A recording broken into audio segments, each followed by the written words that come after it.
So we decided not to replace this. I mean, I've got a solution, but you'll find out later. Again, lining all the glass up was just as hard as lining up the panels on the car. There's a lot of movement in it all, so we had to make sure it was perfect. The adhesive goes on first, and then the glass just simply pushes into place. Apart from the huge rear screen, which is held in with 4 bolts, so I could do that one myself.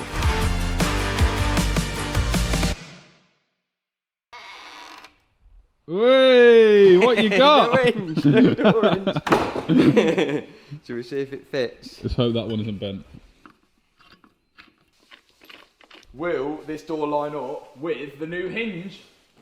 If it doesn't, we've done something wrong. What's going on here? This is miles off. Is it?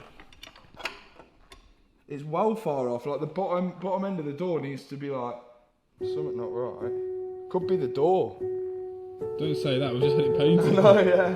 It seems the brand new second-hand hinge was also bent. My dad scammed us. He brought us a bent hinge. Again, well, we think it's a bent hinge. It's so far off. It's so far off. But without that door going on, we cannot build the rest of the car. So we need a hinge. Well, can we make one good one out of 2? That's the bit.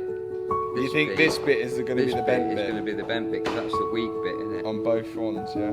McLaren isn't open during the weekends, and even if we could get one from McLaren, it'll be a couple of days wait. Plan is we're going to try and bend this hinge Back to where it should be. back to where it should be. That's just so we can do the video, because all our subscribers want to see a video, don't they? And if we don't get a hinge fitted on the door, we can't finish it. So our only option was to bend it, using the old tub outside. What we're doing is manufacturing a McLaren door hinge at -5 degrees. That's how cold it is. Look at that. We've bolted the hinge to the old tub, and then we're going to use a ratchet strap to tie it around the tub, and then with a little bit of heat, we're hoping it'll pull it in. Of course, afterwards, we're going to have to get a new hinge, but we're hoping that this will work for the meantime. It looks sketchy, but it might work. Oh! That's some pressure now. Release the ratchet. Release the ratchet.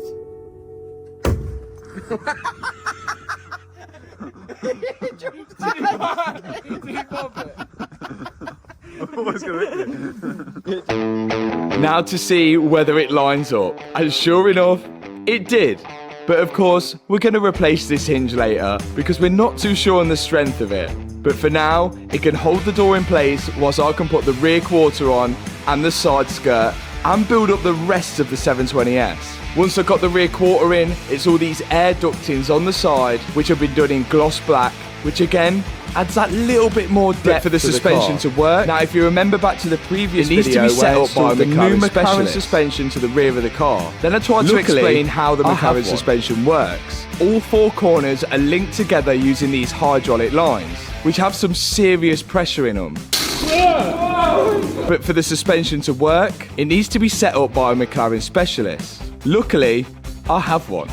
Steve's come down from V Engineering, and he's brought this special McLaren machine down, which attaches onto the suspension. What this machine does is suck the hydraulic fluid out of the suspension, along with any air bubbles, and circulates it back in without putting the air bubbles back in. That way we get a nice working 720S suspension system.